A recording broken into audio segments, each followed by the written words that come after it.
Guys, this is Osama Hussain and you're watching Top Pro. In this video, I'll be giving you top 5 reasons you shouldn't buy the latest Xiaomi Black Shark.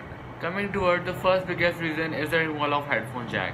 On the Xiaomi Black Shark, you won't be having 3.5mm headphone jack, which obviously means that you won't be able to enjoy game sound, music and sound effects on the Xiaomi Black Shark while playing games on a 3.5mm headphone. Now coming toward the second biggest reason is the display. On the Xiaomi Black Shark, you will be getting IPS LCD technology, which is quite inferior as compared to the Super AMOLED technology found in almost every Samsung smartphone.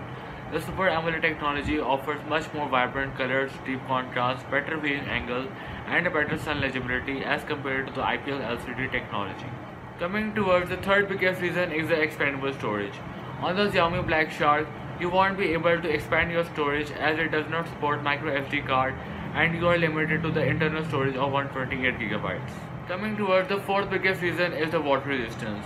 On the Xiaomi Black Shark, you won't be able to use your phone, play games or watch movies as it does not offer any water resistance and you are likely to get water damage if you use it on a wetty environment like on a rainy season. Now coming towards the fifth and the final reason is the refresh rate. On the Xiaomi Black Shark, you won't be having 120Hz refresh rate like on the Razer phone, which is very important for high-end gaming as it supports frame rates for up to 120 frames per second. Thanks for watching this video. Please don't forget to like and share this video and do subscribe my channel for more interesting videos.